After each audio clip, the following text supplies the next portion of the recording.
Sure. Hey, welcome folks to Streaming Church TV. This is our live video blog, and my name is Phil Thompson. I'm the Executive Director of Streaming Church TV. We're a company that helps churches and ministries stream online, among other things. Now, today we're going to talk a little bit, something a little bit different. It's related to getting your stream out there. It's related to communicating. It's related to connecting with people. Today my special guest is Michael Gray. Michael, great to have you here. Great to be here with you, Phil. Michael is a pastor here at Alive Church, and a lot of my resources come from Alive Church because, well, we're in Tucson, Arizona, they're in Tucson, Arizona, and they're doing a lot of cool things here at this church. So you can always check out Alive at alivechurch.com, although we're always open to talking to some other people in the future. So let us know if you've got some things to share. So, Michael, today I want to talk to you a little bit about social media because you're one of the pastors here at Alive Church, but you also are somebody who has your own company called Social Media Assist. And you, for a number of years now, pretty much from the beginning, have been involved in helping people and churches, ministries, and businesses use social media to help their brand, to help their product, to get the word out, to get the message out. So social media has been out there now for a while, but where does one start with? Let's back everything up and say, okay, I'm a church, I'm involved in ministry, I'm a pastor, I'm a volunteer at my church. Mm-hmm.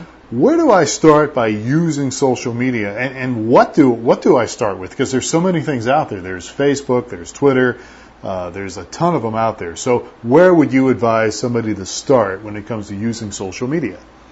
I would probably advise most people to start on Facebook, just because, again, you're approaching 1 billion users, and the audience is so vast. The potential of connecting with more people quicker is on Facebook. Probably secondary would be Twitter, just because a lot of folks who are technical, younger, advanced, early adopters you'll find on Twitter.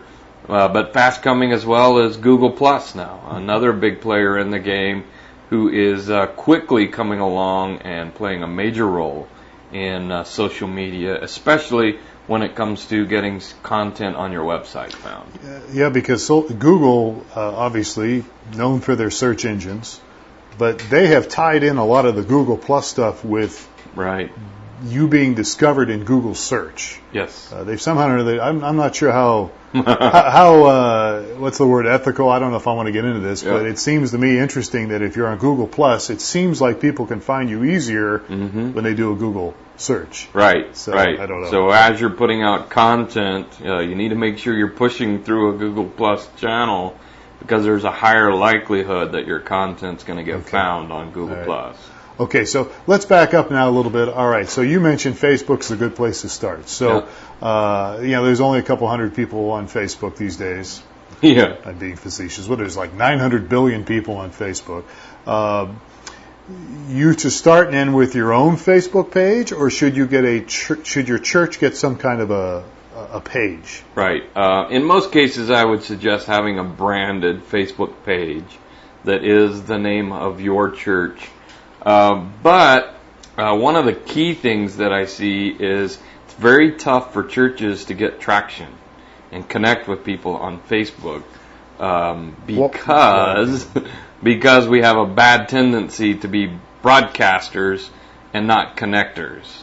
Okay, now explain that, because I know that's very important when it comes to using social media. And by the way, if you're watching us live, you can always jump in here in the chat and ask us a question about social media. We're talking with Michael Gray here. So what is the difference between, you just used the term connectors and broadcasters. That's a mistake a lot of people make. Right.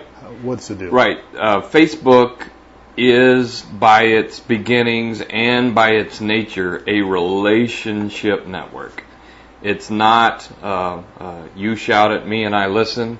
It's a relationship. It's a two-way conversation. So it's interaction. As are all of the social media networks, but primarily more relational, so even on Facebook. So if you're a broadcast channel or page on Facebook, you're going to see very little interaction, very little engagement, versus if your intent is conversation and relationship, you will get a lot more attraction on your Facebook channel as well as others. So how does one build a relationship then using social media, and in this case specifically Facebook? How do you build a relationship online?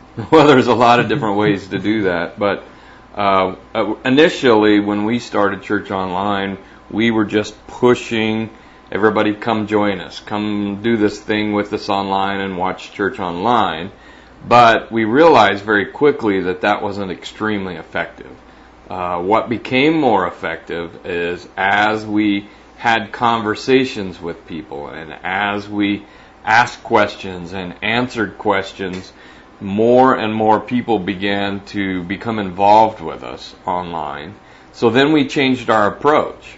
Then we began to discover that if we put out content that was more diverse and a variety of content and versus come see us, we began to engage a larger audience, a much larger audience, by putting out content that wasn't so necessarily typical church content. What you typically see on a church Facebook page is a verse of the day and come join our event. Right. A verse of the day and come to church. Well, people are living their lives on Facebook, so what else do they care about? They care about their kids. They care about their finances. They care about paying their bills. They're normal human beings who care about the same things in most cases that we care about. Yeah.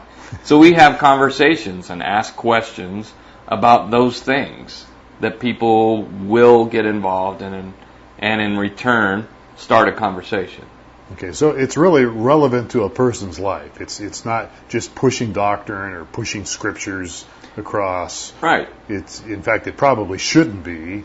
No, I would say that that may be a piece, but in most cases, I typically will take a piece of paper even and break it into 6 components, and that's one of the 6 components of the content that you would push out of your channels. The other 5, then, you've got to discover what it is that your targeted audience most cares about. Maybe for you, Phil, it's cats. I don't know. Could be cats. Could. Not a cat person. Phil's a dog person. I'm a dog person. Definitely. So whatever that may be, you've got to discover what that is, what their pain points are, what their common pain points are, and then begin to talk about it. Okay. All right. So in some ways, it's almost like if you're doing like a small group almost, and you're asking questions. I mean, to bring this into a religious context, Jesus asked a lot of questions and ministered to people by asking questions. So asking questions is good, and really focusing on some things. We have a question here. Should a church focus on one source or develop all 3, such as your Facebook, Twitter, Google Plus that you mentioned? Should you try to develop all 3 or just focus on one? Well, for a couple of different reasons, there's 2 answers.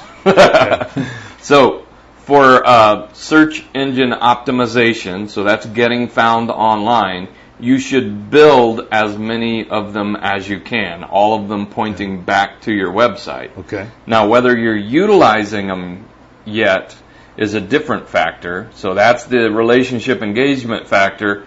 But just building them and pointing them at your website, you get search engine optimization boost by doing that.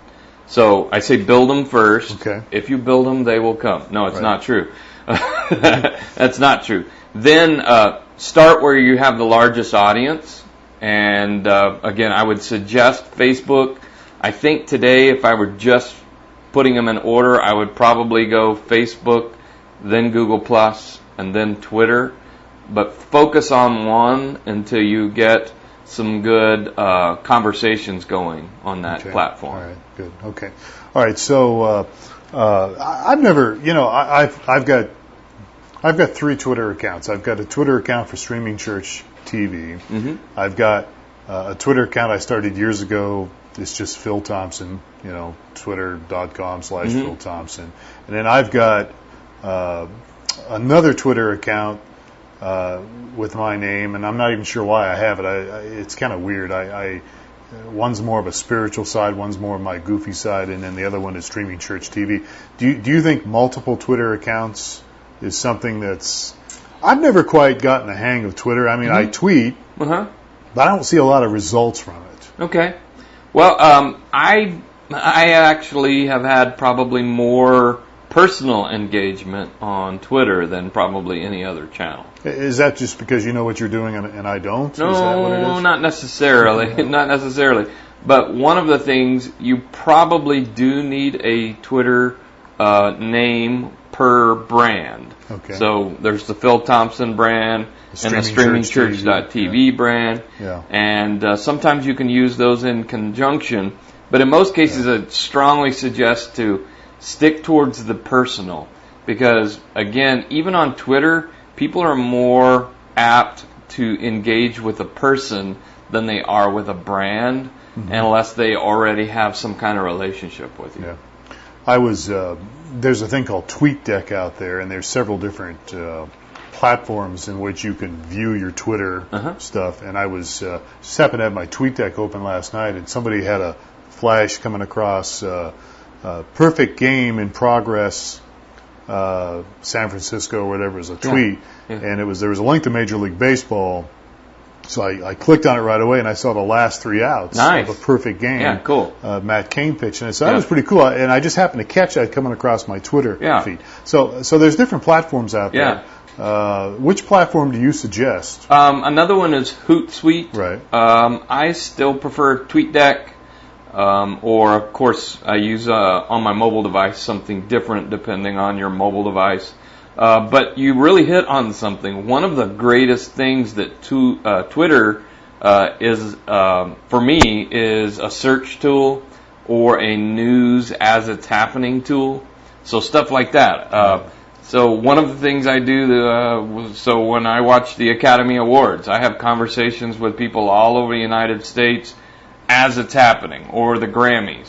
So you're getting information, you're sharing opinions, you're having conversation about common interests while it's happening, or the other thing is news. News as it happens. Right, things happening in the Middle East and in Syria, and a lot of people using Twitter for that. Anymore, I go to Twitter if a crisis happens, because you get more accurate on-the-ground news before you'll get it from anywhere else. That's interesting.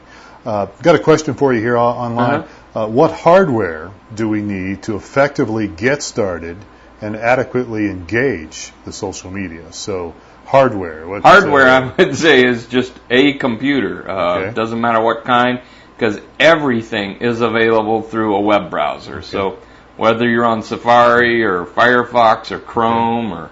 I hope you're not using Internet Explorer. You shouldn't do that. We don't like Internet Explorer. Sorry. Anyway, but you need a computer to be able to do the more advanced techniques, but then you can manage and stay on top of it with your mobile device. Okay. Now, what about software? And we touched on some things like TweetDeck.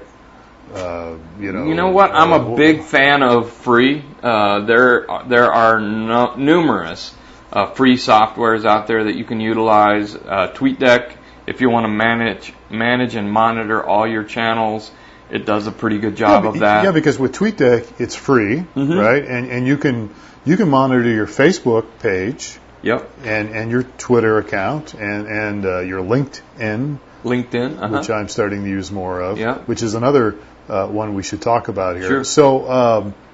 So something simple like TweetDeck, or there was another one too besides that. What was the other one that was out? Too bad. Maybe it's Hootsuite. Probably Hootsuite is the second biggest one. Maybe that's the one I was messing with. Okay. So all right. So you're recapping here a little bit, Michael. Talking with Michael Gray, who's actually a pastor at AliveChurch.com, but has his own company called Social Network Assist, and you can find him on online by going to socialnetworkassist.com. Yeah. as well as your Facebook page. Yeah, facebook.com/social network assist. Social Network Assist. And there's where I do a lot of how-to 60-second videos on how to do just about anything. Okay. So if you need to know how to do anything, just ask me and I'll make a video for you. Okay. Awesome. And then you're talking about really, connecting with people. So if you're going to start somewhere, start with Facebook. And start connecting, have your own Facebook page. How do you go about as a church? I mean, you're on Facebook, you create your own Facebook account personally, but how do you go to do it with a brand like a church? How does that, I mean, is it just as simple, or do you have to jump through some more hoops? No, really, once you've created a profile, then you can go to and create a page. So it's just facebook.com/pages, plural, Pages, and then from there you can create a page, and it's probably about 4 steps that it walks you through on creating a custom branded page.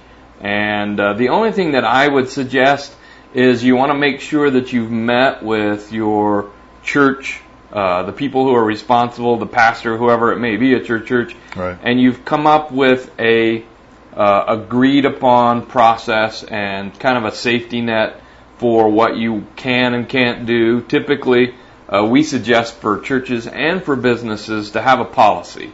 Do's and don'ts, the things that you want to stay away from, and how you would approach that.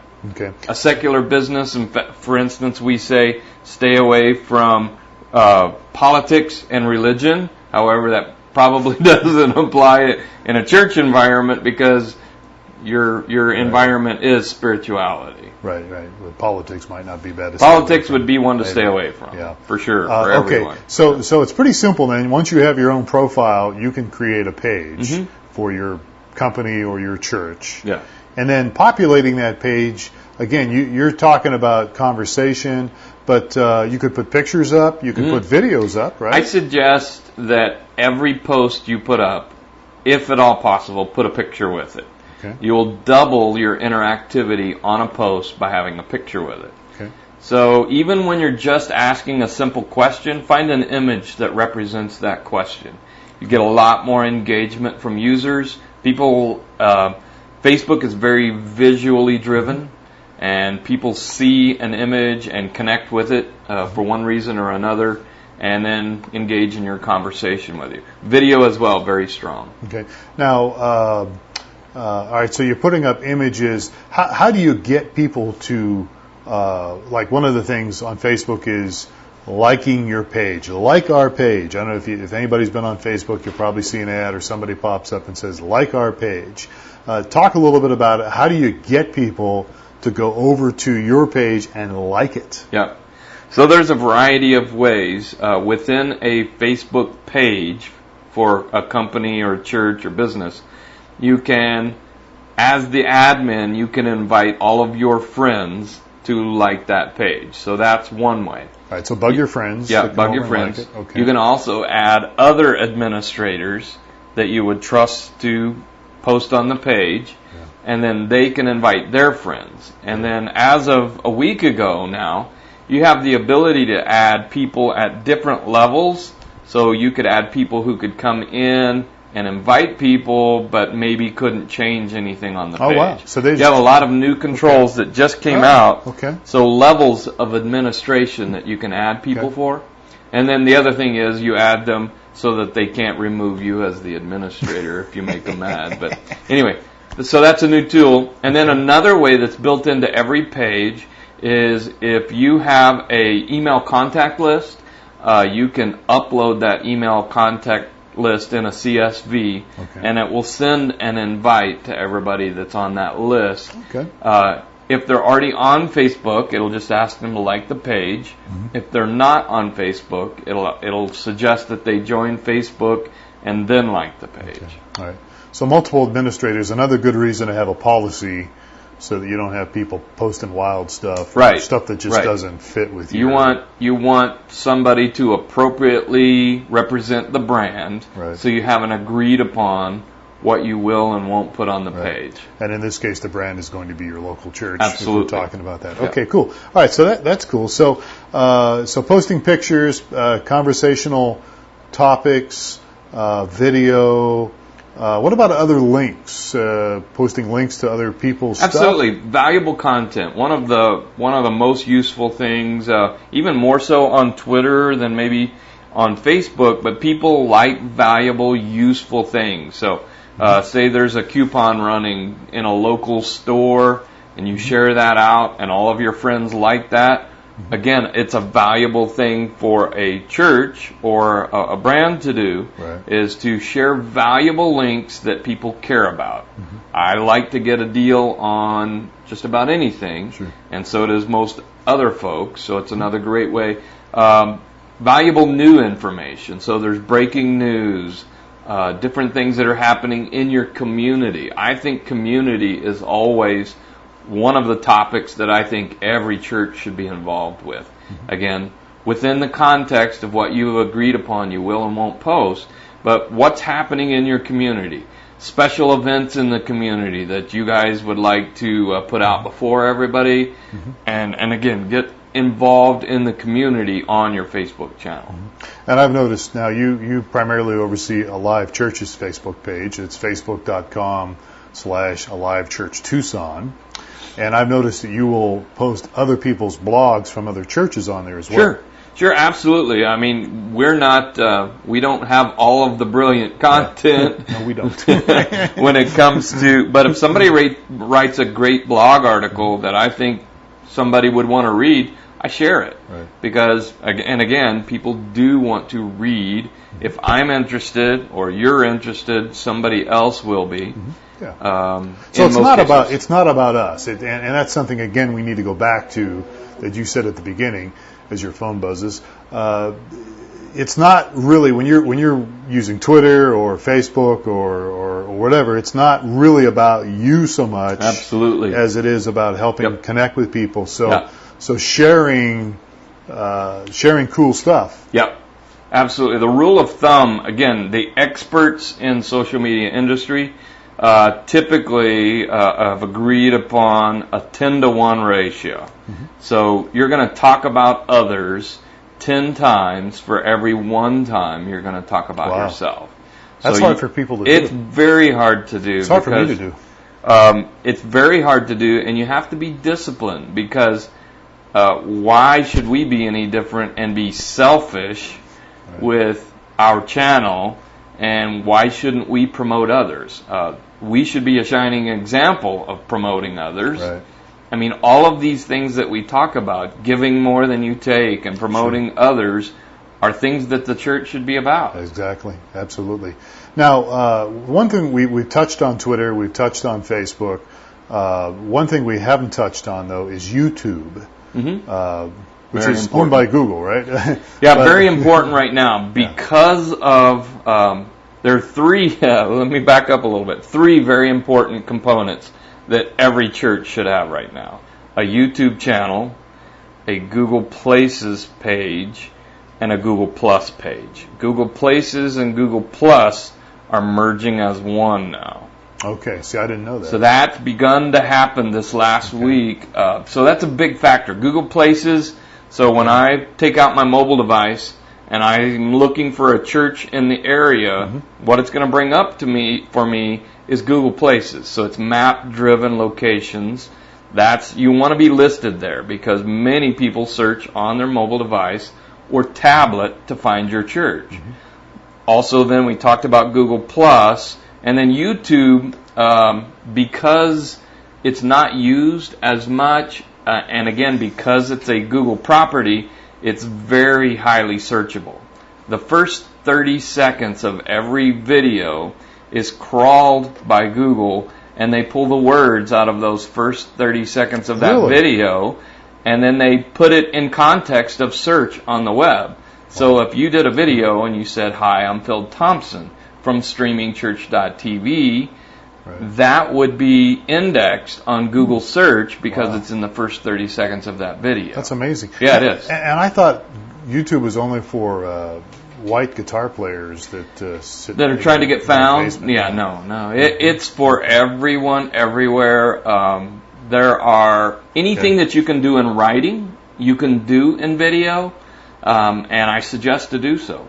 Create many videos because everybody consumes content in a different way. Right. You may like video, I may like written content, and somebody else may like pictures, so we mix it up. Yeah, that's good. And video stuff, that's a whole nother subject, and we're running out of time here. But if you're going to do a video, I started doing some video blogging 2 or 3 years ago, maybe a little longer now. And my first few video blogs are terrible. The lighting's bad. I look terrible. I look washed out. So there's a lot of things which we could probably talk about some other time about how to shoot a decent video. Yeah, absolutely. Because it is, and it doesn't take a lot. It just takes lighting. Kind of like what we're not doing here. Yeah. We're in an office here, but we're mobile, we're portable, that's all. But okay, so YouTube's very important to Very consider important, and factor yep. in. All right, so we got the Google family there, Yeah. the Google Plus, Google Places, YouTube, and then of course we've touched on Facebook and we've touched on Twitter. What about LinkedIn? Real quickly here, we got about a minute or so. Should churches be on LinkedIn? I think you should list your church on LinkedIn, and that's done if you have, for instance, I have Mike at alivechurch.com as one of my LinkedIn emails. Okay. Because I have that, I'm able to create a business persona on LinkedIn that can be searched. It's very searchable in Google search. Okay. So it will show up, but LinkedIn is more of a business to business. So you have to use it differently than the others. It's not about personal relationship. It's business to business relationship. Okay. So you want to be involved in the business community, but maybe not to the extent that you're involved in the person-to-person relationship community. Yeah, I've always said LinkedIn is something where, you're looking for a job, post a resume on LinkedIn. I mean, that would be one very big use for LinkedIn. Yeah, absolutely. Right. So it's more of a business thing, and well, churches, it might not be bad to have a presence on there. Maybe not the focal point that we're talking about here as far as Facebook. My private company, which is a very business-to-business company, I get more closed business from LinkedIn than any other channel. But again, that's a business-to-business network, and that's how it's set up. Awesome. Okay. Well, pretty much it's just about out of time here, Mike. I sure appreciate you spending some of your time with us. I know you're a busy guy. So again, tell folks how they can get a hold of you. You're obviously here at alivechurch.com, but social media assist. No, social. You're going to get it yet. Social network assist. So probably the best place is on Facebook. Okay. Facebook.com/social network assist. Okay. And there you can message me directly and call the phone. It's listed there as well, and I'm always available on just about a dozen different devices. You are. We just heard very connected. Just had proof of there. Okay. Yep. Awesome, Mike. Well, I really appreciate you spending some time with us today. I had a good time. Thanks. It's always fun to talk about this. Folks, we normally talk about streaming, but this is important because if you're thinking about streaming or if you're streaming your services right now, you want people to come and view your services. You want to connect with people, and using social media is very important, and using it effectively. And that's what we've been talking about today here with Mike, is using it effectively and not wasting your time, but putting some focus on it, and you'll see some results. So if you have any questions about that, you can always talk to Mike, or you can talk to us here, support@streamingchurch.tv, and if you forgot about Mike's contact information, you can always contact us. We'll get the message to Michael. Support@streamingchurch.tv, or check out our website, streamingchurch.tv. I'm Phil Thompson for Steve Lacey and the whole crew. You have yourself a great day. Happy streaming, and we will catch you next time.